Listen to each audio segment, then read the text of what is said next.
Souvent, quand tu entames un véritable travail sur toi, c'est-à-dire pas un travail de développement personnel, mais un travail de dépouillement, bah, tu commences à réaliser que tu as des armures, que tu as des grosses protections, des mécanismes pour pas ressentir, des mécanismes pour te fuir, pour pas connecter à ton corps, pour pas connecter à tes besoins. Bref, que tu as un certain nombre d'armures quoi, de protection.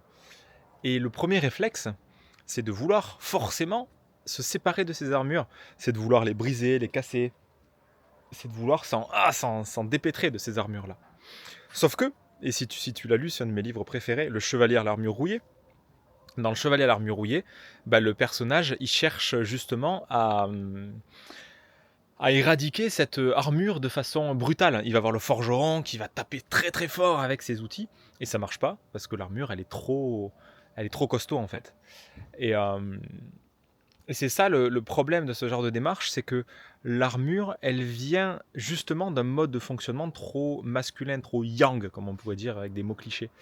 Et ce qui veut dire que c'est pas le mode yang qui va permettre de l'éliminer et de la dissoudre. Donc on va pas la casser l'armure, ce qui serait justement un mode de fonctionnement trop masculin. Ça fonctionne pas comme ça en fait, tu peux essayer mais ça marche pas en fait. Non, l'armure, ce qui permet vraiment de s'en dépêtrer, bah, c'est justement un mode plus féminin, un mode plus yin.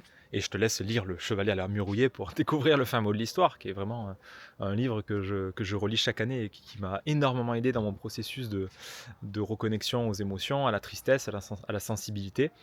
C'est vraiment cette démarche de prendre le temps d'écouter, de prendre le temps de comprendre pourquoi elle est là cette armure, de prendre le temps, de ne pas se presser, de laisser le temps au temps, dans quelque chose de beaucoup plus féminin. Une écoute des rythmes, une écoute de la sensibilité, des émotions, etc. etc. Et de voir quand c'est bloqué, et de mesurer la préciosité quand c'est bloqué. Et plus tu le fais, plus l'armure elle va se dissoudre, plus l'armure elle va se fêler, et elle va d'elle-même en fait disparaître, parce qu'elle ne deviendra, elle ne sera plus nécessaire, elle va naturellement devenir désuète. Et comme c'est la fonction qui fait l'organe, ben, quand tu n'as plus besoin de protection, il n'y a plus besoin d'armure. Donc s'attaquer à l'armure, c'est un faux problème. Il s'agit simplement de regarder qu'est-ce qu'elle fait là, quel est le besoin, qu'est-ce qu'elle protège. Et plus tu le comprends, plus tu vas creuser là-dedans, et plus tu vas libérer sur le plan du corps, sur le plan du cœur, bah, plus ça va naturellement amener à quelque chose de beaucoup plus simple. Et bref, elle va disparaître, quoi. C'est tout ce que je voulais te partager dans cette vidéo. J'espère que ça t'a apporté un petit quelque chose. Si c'est le cas, tu peux mettre un pouce, tu peux mettre un petit commentaire. Et si tu as envie d'entrer dans cette démarche aussi, je te laisse un lien en commentaire pour explorer ça avec moi. A plus.